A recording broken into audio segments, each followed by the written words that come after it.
Okay, excellent. Welcome everybody. Good afternoon, good evening, or good morning, based upon which part of the world you are in. Welcome to Ajuba's fortnightly webinar series, where learning is the mantra. We started, this is our third webinar on two main, our focus has been high tech primarily, and within that we are hosting keynote speakers in different fields and segments. I wanted to kind of tell our viewers that our past webinars are also available on our website. So if you go back, on May 21st was our first webinar, which was on cybersecurity. Then on June 4th was our second webinar on semiconductor. And both of these videos are available on our website. We try to bring international speakers for all of our webinars. The first one on the cybersecurity was DriveDX. It's an Israeli company that has content and platform on cybersecurity. The second webinar was on semiconductor, where Amos Dror, who's the head of pharma vertical and CTO at Applied Materials, came in. And today is our third webinar. In this webinar, we are hosting Dr. Nidhi Rastogi. And as we going to progress through the webinar, we're going to hear from her the insights on artificial intelligence in cybersecurity. Towards the end, I will also talk about Ajuba's skill program for India, what we are offering. But before all this, let me introduce Dr. Nidhi Rastogi. She is an accomplished researcher and assistant professor at Rochester Institute of Technology. Her expertise lies at the intersection of cybersecurity, artificial intelligence, and a lot of applications and experience she brings on board on this. Her journey, in fact, we were just listening to her journey prior when we started, from Delhi to Cincinnati, to RPI, to RIT. In between, she has worked with companies like Verizon, all in IT, information technology, but primarily focused on cybersecurity. She has been also awarded the International Woman in Cybersecurity by the Cyber Risk Research Institute. So without any further delays, I would like to welcome Dr. Nidhi Rastogi. Floor is all yours. Thank you, Balji. Thank you, everyone, for attending. You could share. Yes, just give me a quick second. Sure. Okay.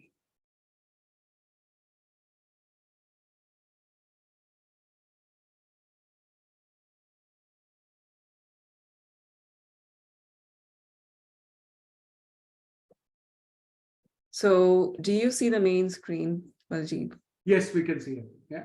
Okay, and if I move, it still is showing, because I don't want, so I have the same screen, but no speaker notes. I just want to make sure it's like a full screen. Okay. I can get started. Yeah, go ahead. Yeah. Hello, everyone. I'm happy to be presenting this talk on artificial intelligence and its role in cybersecurity, a very pertinent topic for these times. Because of, cybersecurity is pretty much everywhere, and artificial is playing a significant role in enabling security of devices which are connected through the internet, whether it be cyber physical systems like your power plants or your computers and handheld devices, iPads, phones, laptops, etc. Artificial intelligence is increasingly playing such a significant role that without it, there is no scope for automating cybersecurity, and the security analysts would be relying on rule-based approaches. So I'm going to be expanding that, as well as the research that I've been pursuing in this space for the past decade, I would say. But before that, let me introduce myself. I'm Nidhi Rastogi, assistant professor in the Department of Software Engineering at the Rochester Institute of Technology. I've been there since 2021, August 21. That was right in the midst of the pandemic. So I've seen a hybrid and now an in-person session, which has been very interesting, quite kind of challenging, but also kind of opened me up to the security challenges as well as the human aspect of cybersecurity in those times. And that kind of experience opens you up to how would you want to change the security of the devices that people are constantly tethered to, why they're working remotely or they're working in person. But the scope of attacks and the span of attacks has increased. So all of this comes from my experience, and this kind of a thought process comes from my experience in cybersecurity, and I've studied artificial intelligence and graph analytics when I was pursuing my PhD at Rensselaer Polytechnic almost 6 years ago. Yeah, it's been 5 years, sorry. And in that time, I have had the chance to apply my learnings and the group that I manage at RIT to different kind of applications, such as enterprise networks, autonomous systems like autonomous vehicles, as well as to something more closer home, like domestic terrorism and gun violence. As I already said, my education is, I did my doctoral degree from RPI, but before that, I did my master's in computer science from University of Cincinnati, and my undergraduate in information technology from University of Delhi. In between, when I was deciding I want to become a researcher or an engineer or what, I have explored different spaces of in engineering and research. As a research scientist at RPI, when I was figuring out, do I want to get into academia as a tenure track assistant professor? When I was doing research at GE Global Research and Verizon Wireless as a full-time researcher. I've also held several internship positions during my master's and PhD at IBM Research in Zurich, GE Global Research and Niskayuna, Raytheon BBN in Cambridge, and Yahoo in Sunnyvale. So let's dive right into the topic of discussion today, which is artificial intelligence and cybersecurity. And why is AI even relevant, be it cybersecurity or any other domain? And the whole point comes to the core of this is there has been an explosion in the amount of data, in the amount of data that is exchanged between different devices, and those devices could be IoTs, your laptops, your iPhones, or any smart device, as well as the amount of content which is generated by tech companies, as well as by cyber physical systems. And that has also been enabled by the increasing speed of the internet, as well as a cellular network, which is now 5G and 6G. This has all led to increasing production of data at our ends, like we have more photos and videos and content to share. And it has been increasing only exponentially in the past decade. So that kind of creates challenges as well as opportunities in the space, in the cybersecurity space, because now we have so much more to secure.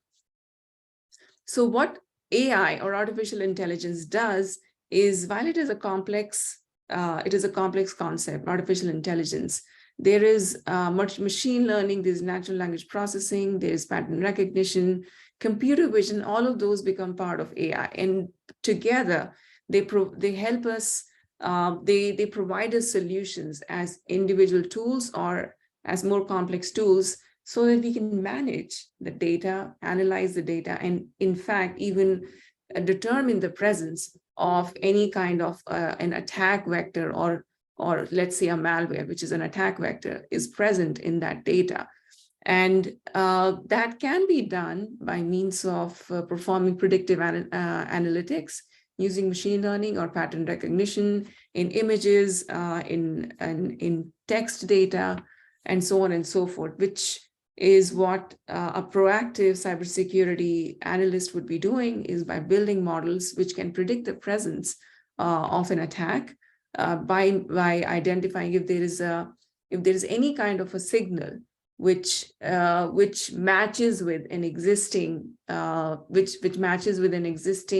signal or a hash or any kind of an indicator of compromise in the data that they're analyzing, or by determining if there is a pattern in the code or in the binaries which is similar to an existing malware. So that's where AI kind of comes into play. But there's more to cybersecurity when we talk about AI, and that's what we are going to be seeing and discussing in this presentation. So there are multiple roles that for those who are interested in cybersecurity can pursue, aside from becoming a professor who is an academic or a researcher. What kind of roles you could be playing? One of them is working as a threat detector, where you can analyze vast amounts of data to identify patterns, or you could be a threat analyst, where you could use machine learning to learn from previous incidents and predict and prevent future threats. You could be into active response and mitigating attacks, where you can, which can impact cyber attacks and minimize downtime and damage. So these kind of sound like similar and overlapping roles. But when you join a security team or an engineering team responsible for securing infrastructures or designing products, or designing algorithms or models which will be securing products, there is a clear demarcation of whether you'll be detecting threats, or you'll be in the response and mitigation team, or you will be analyzing existing threats. Or you could be into proactive defense. So you could be in the defense team, where you'll be continuously monitoring and learning from network environment to identify if there is a presence of a vulnerability. And then you'd be, once you've identified the vulnerability, you'll be strengthening your defenses. You will concurrently be working with folks who are in these other roles. So the challenges of using AI in cybersecurity, definitely there are challenges, which is data privacy, because there is so much of data. There is a chance that personally identifiable information leaks in and you get access to it, which you kind of are able to view information about users, about devices, about their locations, or about the patterns of their usage, which you shouldn't be exposed to. The other challenges, and which we will be going over it in a lot more detail, is explainability, which is machine learning models are considered, have been known to perform extremely well on very large data, making predictions and classifications and so on with very high accuracy. But the challenge comes when one doesn't know how did it come up with those results, or with that kind of a performance.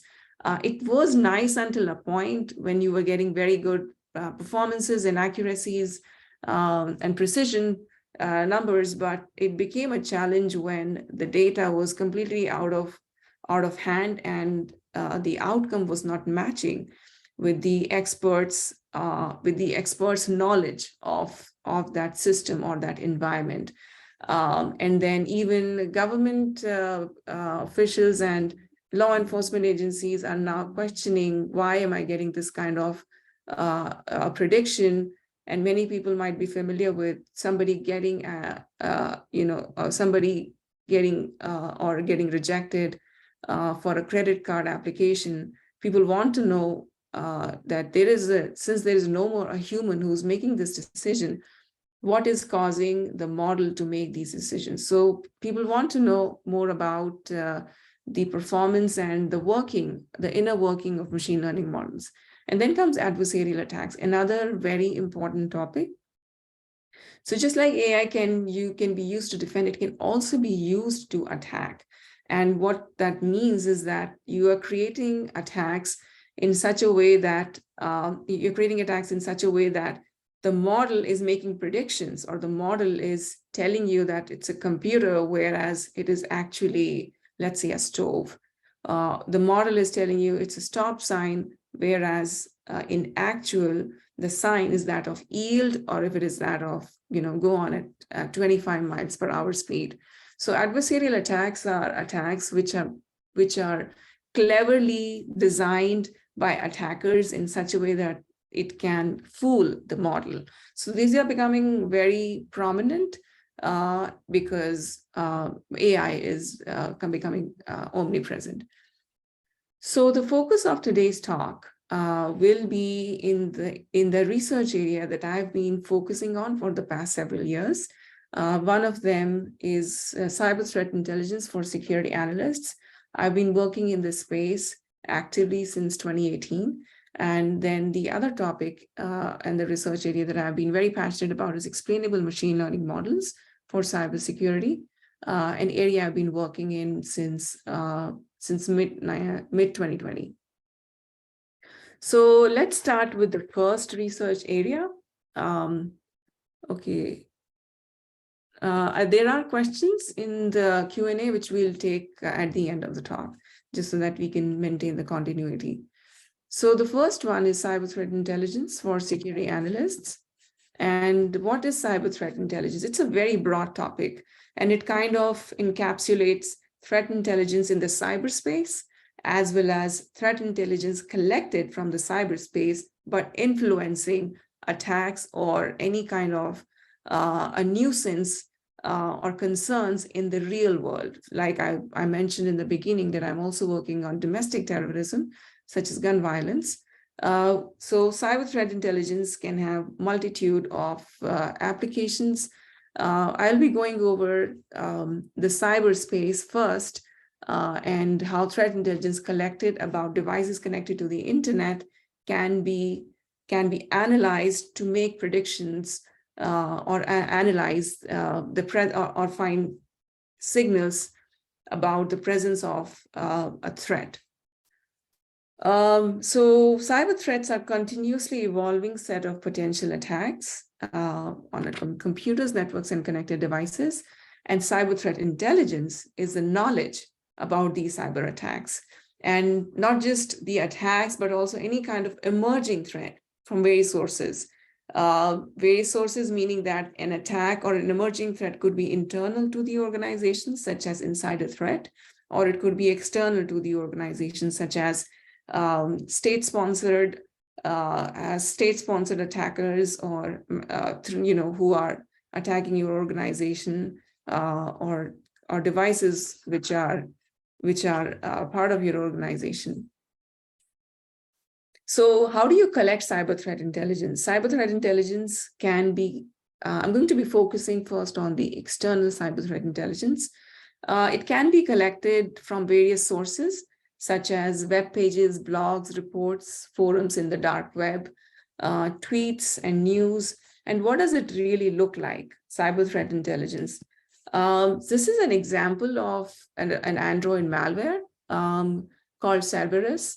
How it is written is what I'm going to show you first. So Cerberus has been a very popular malware, Android malware, affecting Android devices or Android operating system, any device which has an Android operating system. And once a security analyst gets hold of an infected file, a file infected by Cerberus, they have the opportunity of analyzing that malware in a virtual box, and they kind of do static analysis, or they do dynamic analysis, or they just try to understand how similar is this malware to something that they that they have analyzed or researched in the past. Based on all of this analysis, which can go on from a few hours to a few days and sometimes months, depending on the complexity of the malware and its attack surface or influence, they perform this analysis and prepare reports. These reports are earlier in the very beginning stage of the attack. Some information about it may be shared on tweets, like here, or reports, like I'm going to show you, very long, lengthy, 25, 30, sometimes longer, 60 pages reports are prepared. Sometimes they write small blogs, something which is sort of semi-technical, more for a layperson, and it is posted on web pages. And sometimes when a white hat is not analyzing this and a black hat is instead analyzing it, they like to show off and they like to post about it in the dark web.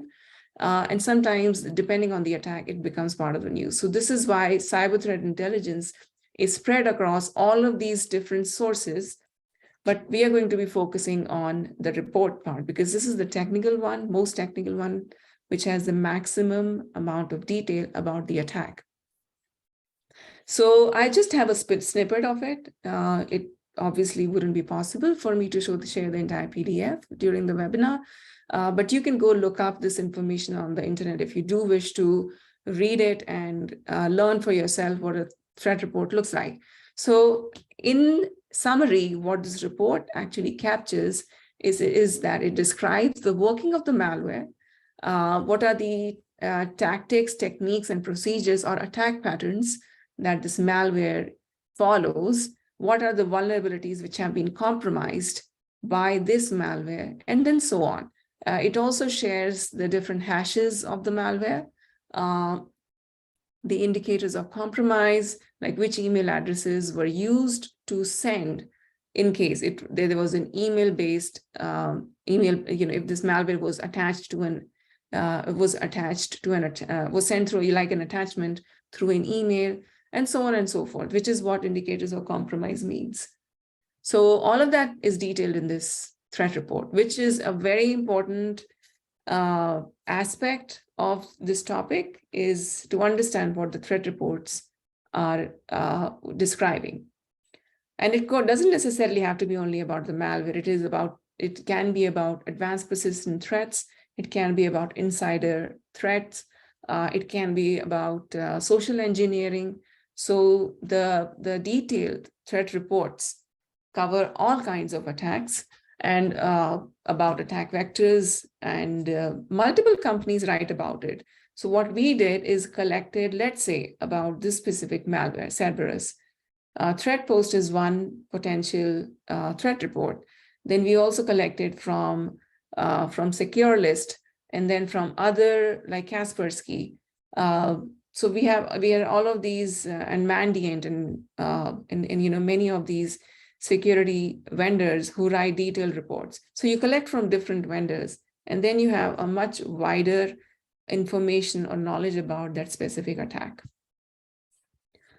Now that we have understood, the space in which I'm working is collecting all of this, the question comes, this is all written in text. How do I use this in machine learning to make any kind of predictive analysis? I'm going to go through this now. So focusing only on one malware, but this entire concept can be expanded to any kind of attack vector, is let's go through Cerberus first. So in the threat report that I showed you, there is this small, one or two sentences that I captured and I pasted here so that it's easy to focus on a small example. Is we have this text written here: a malicious Android app has been uncovered, etc., etc.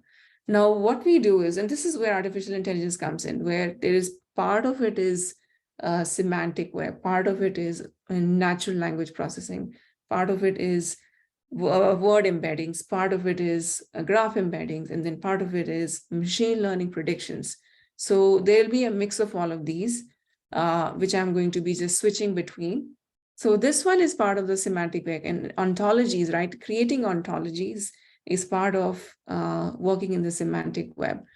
And what that means is that a malicious Android app, so it's basically the same thing, malicious Android app. So we know that Android is a type of operating system, and then this malicious Android app has been uncovered in the Google Play. So which application was it found in? That becomes Google Play. And marketplace that is distributing the banking Trojan. So banking Trojan is basically the type of malware that this threat report discusses. So in this single line, you've come across these terminologies: operating systems, application, malware type, and the name of the malware. Now, what ontologies do is, if you have any background in object-oriented programming like Java and C++, you would know that classes are basically defined this way. So you have a class and then you have an instance, and Android is an instance of the class operating system. So what we did was we took many of such reports and annotated them using an application called BERT, which is one of the most popular and one of the most popular annotator, which we used, to annotate a couple of, I would say not a couple, about 300 to 400 reports were annotated by students and by researchers and verified by researchers. And we collected all of this data. Now let's assume this was done. What do we do with it? You can put all of this information in this table and in a very clean format, and this is what it'll look like. So Cerberus is the name of the malware which we are talking about. So that's why, because this is the malware in question, it becomes, this is why it is in this column. And then the entity, which is Android, Spain, and this is all the information that we annotated and extracted from this threat report. Now I'm going to walk you through what does this really mean. So to convert this information into a graph format, what we need is, because we're talking about Cerberus, that becomes a central node. And then all the information about Cerberus becomes the other node. Now this is the head of the node, and this is the tail. This is the head node, and this is the tail node. In knowledge graph, in the world of knowledge graphs, this is known as the entity head, and this is known as the entity tail. And that's why I've written entity head and entity tail. And the edge between them, which is a directed edge, because Cerberus targets the country Spain, because it was found in the country Spain. Cerberus targets Spain is what you see I have in this second row. So similarly, Cerberus targets Android, where the class Android is actually operating system. Spain belongs to the class location. All of these were defined in the ontology, and we have 2 papers on how this was generated and created and designed. The ontologies were created and designed. So similarly, like we had for Cerberus, there were many other malware that were annotated and then connected with one another. There's a way of connecting all of these nodes about different malware, which I will not get into in this talk. But what this essentially means is that Cerberus uses attack. So we have all of this: Android, Spain, Google Play. Now, the other aspect of Cerberus is, how did it perform the attack? So if you go back, I talked about tactics, techniques, and procedures, or attack patterns. What are the attack patterns of Cerberus? How is it performing the attack? What are the steps or the phases of the attacks? Those are known as attack patterns. And we are also interested in not just collecting this kind of information, which is very easy to collect, by the way, using simple regular expressions. But when it comes to something more advanced, like Cerberus uses bypass security measures. Cerberus uses steal victims' bank account details. Cerberus is a banking Trojan. This kind of slightly complex phrases cannot be extracted from these threat reports using simple regular expressions. This is where natural language processing models come into play. We actually designed a signer, a Python library called Signer, which is able to extract this kind of information. So this model has already been trained on many of these reports, and it is able to predict the presence of these phrases in threat reports. And this is extremely important. So because we want to know not just this information, but also the attack patterns. So Cerberus uses attack patterns. Cerberus uses steal bank account details is the instance, and this is the class, and this is the relationship. I won't get into more details, but our research was also able to map this attack pattern to a MITRE ATT&CK ID. For anybody who has any background in cybersecurity would know that MITRE is the name of an organization who has created a list of attack pattern IDs. So this is already present in that list and has been given the identifier T1636. And why is that important? It is because it is easy to use identifiers in alphanumeric than in natural language. And a lot of analysis in machine learning is possible because now you have an ID. You do not have to deal with words. And having IDs helps in making predictions and also in evaluation and so on. So I will not get into, because we don't have so much time, for anybody interested, there are several papers that we've written written on this topic. So attack patterns are becoming extremely important. Detecting these has become extremely important. And that's where machine learning and AI is relevant. Is because you want to not collect information or not collect threat indicators or compromise, which will kind of mean that you're only you're only reactively collecting what has already been done. What you instead want to be thinking about as a cybersecurity researcher or analyst is how do I make my approach more proactive? And what proactive prediction means is that you are able to predict the presence of an attack by using some little information about some signals, few signals in your network, and those signals are able to give you an indication that sometime down the line you can expect an attack in your system or on your network. There is so much more details to it that I cannot go into in this talk. But what I do want to communicate is that we have been able to extract attack patterns from threat reports and have been able to map them to logs, internal logs in networks. For those who know what I'm talking about, they will understand. For those who are curious, are welcome to contact me. So how is this beneficial to a security analyst?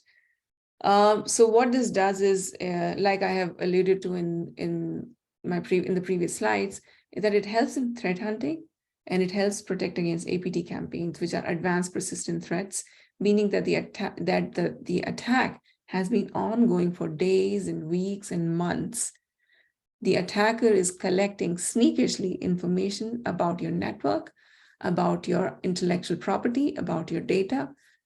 And there is a pattern that is the attack pattern, and that attack pattern is present in your network logs. You just need to extract it and be able to tell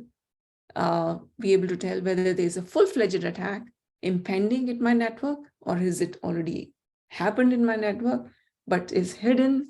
So all of that information, the security analyst needs to have in their hand.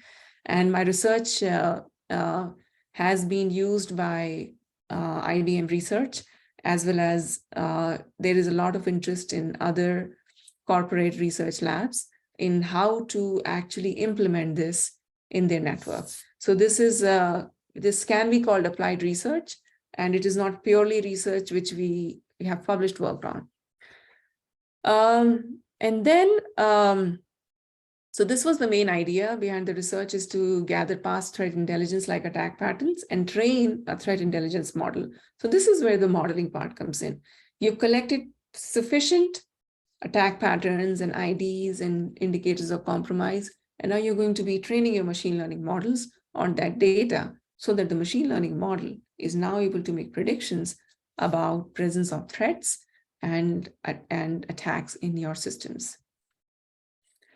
I think we've already gone through this. So there are several sources of collecting CTI, cyber threat intelligence. One of the most popular ones is the Microsoft Security Bulletin and their technical reports, which are shared with the general public for free.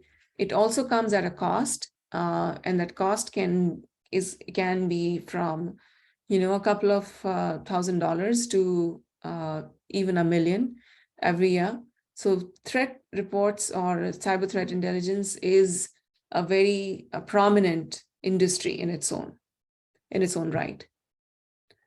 So in these slides, I kind of give you a little bit more details about the ontologies that we created.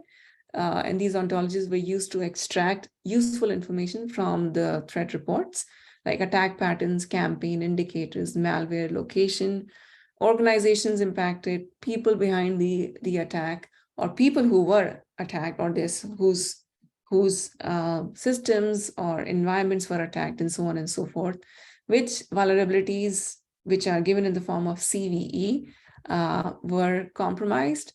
And then these are the relationships between these different classes.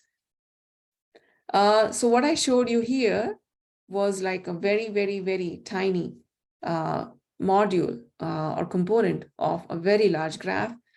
And when connected with one another, this is what this graph would start to look like. The orange ones are, Cerberus and other malwares, and they start to connect with one another and they form a very large graph. So visually also they become very, very useful for somebody who's trying to find connections between different malwares. So, the data, so there is obviously for these kind of projects, you have to do an end-to-end system design, how you collect data, from where you can collect reliable data. How do you extract information or indicators of compromise in this case? What kind of named entity resolution models are you going to be designing, or will you be using off-the-shelf models? And then finally, coming up with more advanced natural language extraction models, which we are calling attack pattern models. So you have to do all of this so you at least have the data. This is only going to be the data that your machine learning model is going to be ingesting and then finally making predictions. So there's more detail to it. I just wanted to do a quick time check. So Baljit, how much more time do I have? 5 minutes, Nidhi. Okay, all right. So what I'm going to do is quickly tell you that we collected a lot of this data and fed that into machine learning models. And what they were able to do is that they were able to identify sentences in cyber threat intelligence, which was able to describe one or more attack patterns. So imagine you have a threat intelligence report, or you have your network logs. I don't have it in these slides, but I have a paper published in this, which is able to extract, relevant key phrases in the logs, as well as in any kind of, in these log threat reports. More details about it, and then how you make queries and how you're able to make predictions. So the output essentially is the attack pattern and other indicators of compromise. I will not get into it. This is the list of publications that we have had. And the next part, which I was hoping to get more into details, but the previous one just ate up most of the time, is on explainable machine learning models. So the explainable machine learning models, like I spoke about in the beginning itself, are important because not just analysts, but also policymakers and government are interested in learning about why is this specific model making this kind of prediction. And it becomes extremely important in cybersecurity because of the space and the wide-ranging applications cybersecurity now has. And deep learning models are very, very complex, and they use very large data. So they and their accuracy and precision and recall are very, very high. But at the same time, we also want to be able to explain the rationale behind the predictions that they're making. My work is mostly in autonomous systems, and specifically, broadly speaking, it's autonomous systems, and specifically it is in autonomous vehicles, where we are building explanation models on why, determining why is the model making certain predictions. But in the cybersecurity space, it is more about why is the model making predictions, or the attack model is making these predictions. So it kind of addresses one of the concerns in using machine learning, which is explainability, to be able to explain the working of a threat machine learning model. How explanation models work is that kind of goes back to there's an input in a machine learning model, which is also known as a classifier if it is making classifications, whether it is a malware or if it is benign. So a regular machine learning model will have an input. It will classify benign or malicious, and that will be known as the prediction. An interpretable or an explanation model is also going to tell you why did it make that prediction. So you kind of add an interpreter in parallel to the machine learning model, existing machine learning model, and simultaneously, when it is giving you the prediction, it is also interpreting that prediction. So there are some very popular models known as LIME, SHAP, and LEMNA, specifically in the cybersecurity space. How these models work is, I have this visual in front of you. What it does is that there is a prediction model, or this classification model I talked about, which is able to classify class A or class B. Now, what the prediction model is able to do, the interpretation model here able to do, it is a simplified and a linear model, which gives you similar predictions to the original machine learning model. Similar predictions, which are not as accurate because it is a linear model, whereas deep learning models are not necessarily, they are actually not linear models. They work at very high order, and which is why their accuracy is very high. But this linear model is is giving you close predictions, but because it is linear, it is explainable. You are able to understand the variables which are leading to the prediction. And that's what the explanations are about. So this is a very, very simplified way of explaining how most of the explainable models work, is by creating a surrogate interpretable linear model. Because it is linear, you're able to understand the weight assignment of each of the variables, and why is that model giving you that prediction. I can talk more about it to anybody who's interested. I have lots of work in that space. And what kind of explanations do you see in images is if you use a model such as LIME.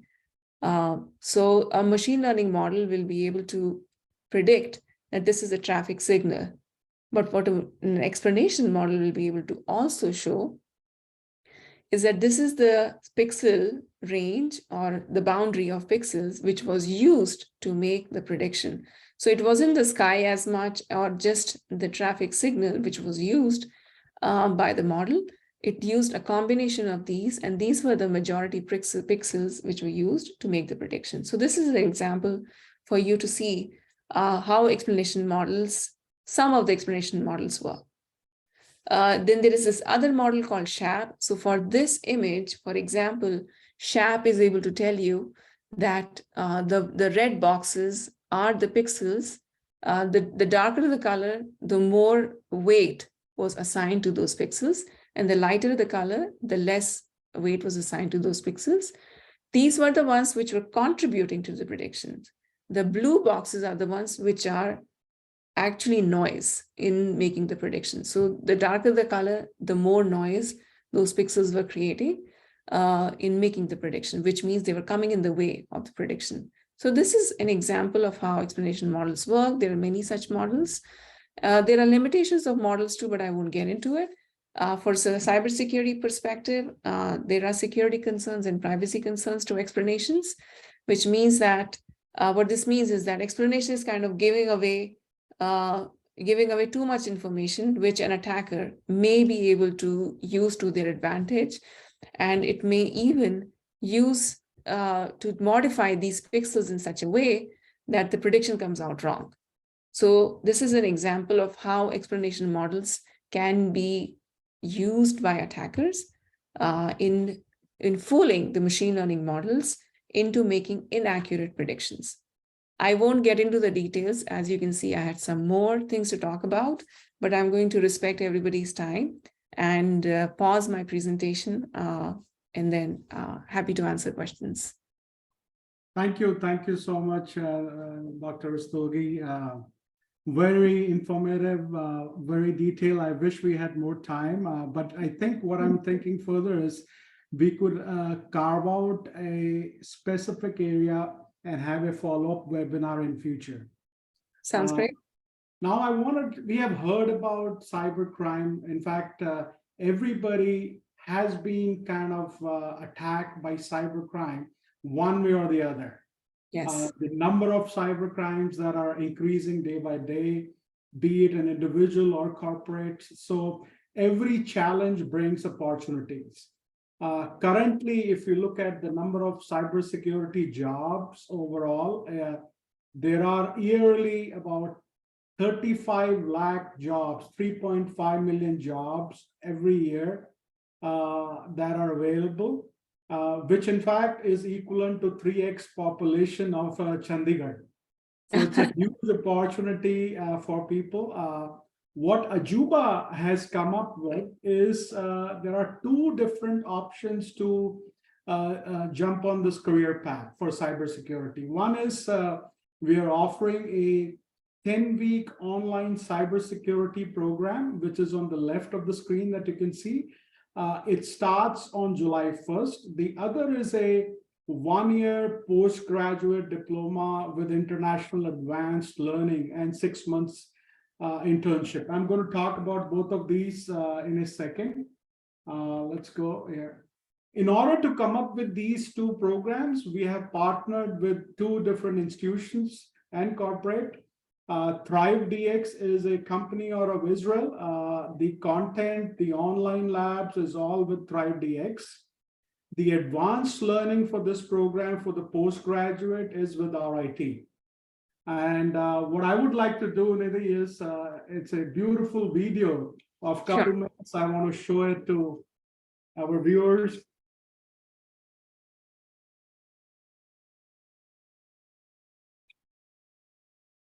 Welcome to the Global Cybersecurity Institute at Rochester Institute of Technology, one of the world's leading cybersecurity education and research centers. The Global Cybersecurity Institute offers students, researchers, and industry access to cutting-edge technology and multidisciplinary talent and knowledge. At the Global Cybersecurity Institute, or GCI for short, our mission is to make our digital world and our digital selves safer. To do that, we are exploring cybersecurity from every angle, not only training students and professionals, but also pushing the frontiers of research and creating the next generation of cybersecurity solutions. The first floor is home to GCI's crown jewel, a state-of-the-art cyber range where you can have a learning experience in an immersive environment that simulates countless cyber attack scenarios for organizations large and small. The cyber range at GCI is a tool for helping teams experience what it's really like to face different cyber scenarios. The range is customizable and immersive. We can dynamically configure countless simulations. Crossing the expansive atrium, flanked by lighting designs and walls of glass with binary flourishes, GCI offers an expansive, configurable mini conference space used for competitions, talks, workshops from leading thinkers, and hackathons. Visitors of all ages can come face-to-face with cybersecurity knowledge and skills at the Cybersecurity Experience Center, which hosts a satellite location of the National Cybersecurity Hall of Fame, a timeline of significant cybersecurity events and historic artifacts, like a Swiss cipher machine based on the Enigma machine used to defeat the Nazis in World War II. While in the Experience Center, check out cyber hygiene, student and faculty research projects, and Hackers Village hands-on demonstrations before heading upstairs to our instructional labs. The second floor is home to our air gap lab, where students can work with some of the most dangerous malware in cybersecurity. safely sealed off from the rest of the campus. GCI also boasts a wire mesh room that protects radio frequencies from escaping and a wire cage for secure experimentation. Across from the Air Gap Lab is one of multiple student meeting spaces dedicated to students who are recipients of prestigious National Science Foundation and Department of Defense scholarships. The second floor also features a space for Student Cybersecurity Club RITSEC, who hosts mentoring sessions, competitions, and more.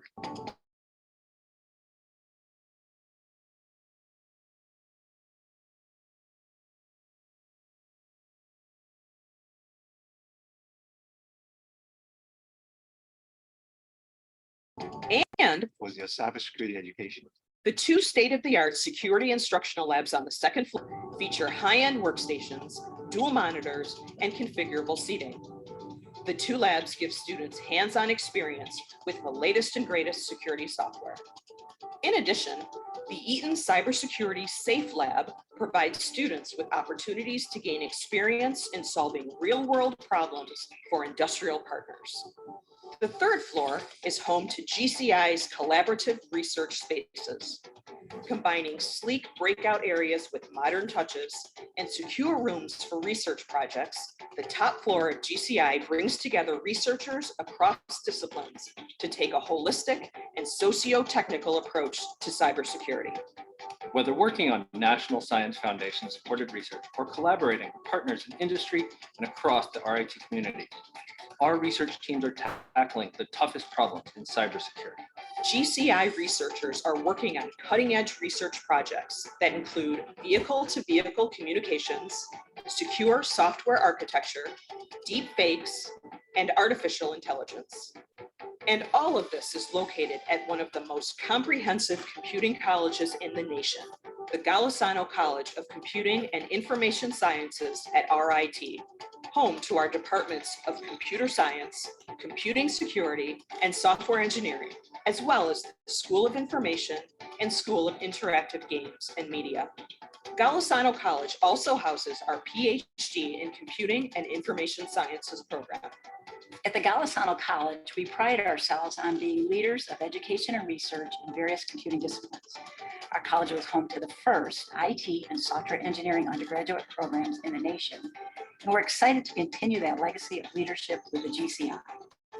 Whether you are a student or faculty member considering jumpstarting their cybersecurity career, or a large organization looking to better understand the threats they face and the team dynamics and technologies involved in responding, GCI offers a wealth of knowledge, technology, and opportunity.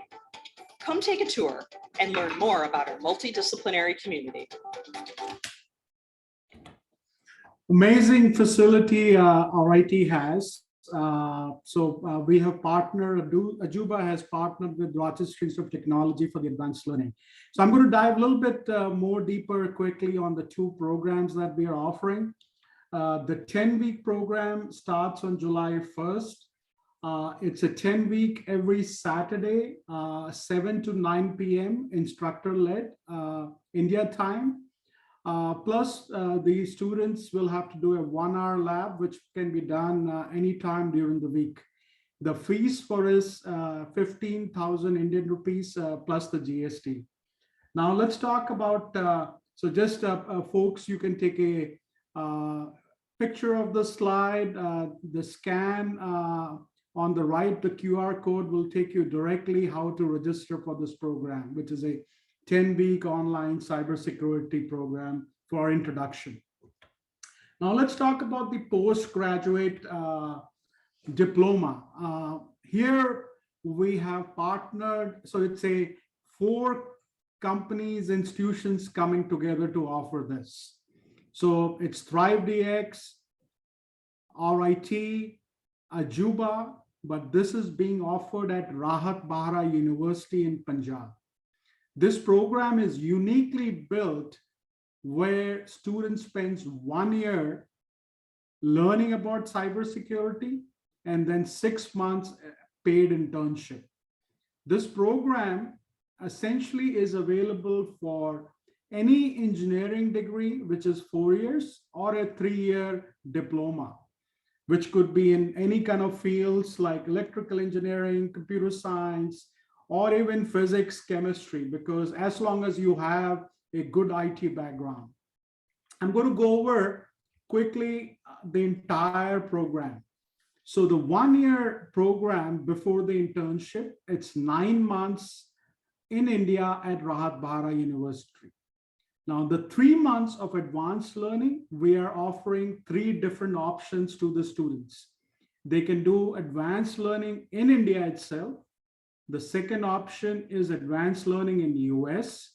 And the third option is advanced learning in Israel. Now, the 9 months that you are going to be in India, it is not just technical, it is also the soft skills, because we believe along with technical knowledge, soft skills is equally important to be successful in the journey forward. And then followed with advanced labs. You have seen the facility at RIT, what they offer. Global options we will offer for internship. We will guarantee 3 interviews with corporates with each participant. Now it is up to the participant and the corporate to kind of finalize their compensation. It is not mandatory. It is an optional internship program. Now let's kind of talk about, it's always the value comes with the money. So I'll talk about the 3 different options. The first 9 months is same, the fee is same. It's 2 lakh rupees for the 9 months that you are at Rahat Bahra University. Now, if you intend to do 3 months in India, the advanced training is 1.5 lakhs. In that 3 months, we will take you to 1 week to Bangalore with one of our corporates over there. And that is 0.5 lakhs, 50,000. So in that, it includes your travel, lodging, and boarding, all that. So 4 lakhs is the total cost if you are doing with an option in India for your advanced learning. If you are doing an advanced learning in USA, the fee for India is the same for 2 lakhs, but a 1.5 lakh kicks in for the overseas coordination and management fee. Along with that, there are multiple other fee structures. There is advanced training, which is 15 lakhs. That is the cost. Other is the housing, food for 10 weeks. Now, this is optional because you might say that, hey, I have a relative in Rochester, I can stay there. So it's an optional, you can take that. Then we can also do your travel and visa, all the preparations for that. That is 3.5 lakhs. Again, that is optional. You can say, I have my own agent to do travel and my visa. We can guide you with that. The third option, which I said, is Israel. The structure for the 9 months remains the same, but the fee to Israel kind of changes. The advanced training for 3 months is 9.5 lakhs. The 10-week housing is 1.23 lakhs, and travel and visa remains the same, 3.5 lakhs. So what we have done is given options to the students here, be it do your advanced learning in India, you can do it in US or Israel. Now let's talk about a little bit about once a student graduates from this program. The national average salary of a cybersecurity engineer is 97,425 per year, which equates to about 8,119. In Indian rupees, it's about 6.6 lakhs per month. Internship kind of ranges between 3,500 per month to close to about 5,000. Now it is all between the corporate and the student to negotiate that. But on an average, it is about 3,500, which equates to 2.87 lakhs per month. So you can easily see that in 6 months, you are covering easily what you've spent for 1 year. And this gives you great options, a great career moving forward. You can take a picture of this also. This is the postgraduate diploma with advanced learning. On our website, we have detailed month by month the course outline, what is being taught, and both the technical as well as the soft skills. I'm going to pause here for our Q&A session. Nidhi, we had a couple questions that came online live, and we have several questions that were part of the registration. So let me start with the online. Okay. The first question is, what about ethical hackers as offensive cyber experts? What's your opinion on that? So if this question is about, can ethical hackers be offensive cyber experts? The answer is yes. There is trainings on ethical offensive hacking. I think it's a great choice if you want to do it. I don't have anything else to add. Okay. Second question, I think it is related to the images that you showed on the project, low resolution results versus high resolution results. Okay, let me quickly see. I'm not sure which ones were those, but this could have been an internet issue. Okay. I hope not, but I can see the slides. Mm-hmm. No, that's fine. We'll continue. Can we have a seek and response system to catch cyber hackers or hacking malwares? Yes, so we do have RIT has a cyber range, and we run CPTC, which is a collegiate pen testing cyber competition every year, and it is run at a national level, and there are teams even from the outside of the United States who participate. RIT has been the winner of the CPTC competition, if I am correct, 2-3 times already. And last year it was, I think we were among the finalists. So we have this kind of setup in the cyber range, which basically is a 3,000 virtual machine sized simulation network, which can emulate any kind of an environment. So RIT has those kind of competitions every year, and we've been doing it for many years now. Right. Next question, in what ways can AI be used to automate security operations and incident response? So AI is mostly used as as machine learning, where you are either detecting malware or you're detecting any kind of signal in your network or in your host, like computers or servers. So these machine learning models are trained on previous occurrences of malwares or similar malwares. So that's where mostly AI is used. But there are limitations to blindly using machine learning, where you just collected a bunch of data, trained your model, and now you think you're able to make predictions. The variations in the new malwares is a known problem. The more different the newer malware strand will be from the previous ones, the more difficult it will be for a machine learning model to detect its presence. So there are concepts, there is an area known as a concept drift, where we are studying the change in the distribution or the statistical distribution of the training data used to train the machine learning model, and comparing it to the statistical distribution of the test data or the production data, and I kind of measuring the change in the statistical distributions between the two.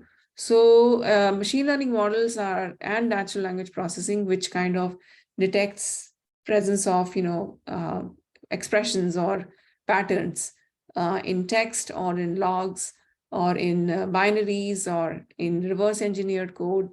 So all of that has already been ongoing for the past 7-8 years, but we just need to make these models a bit more explainable.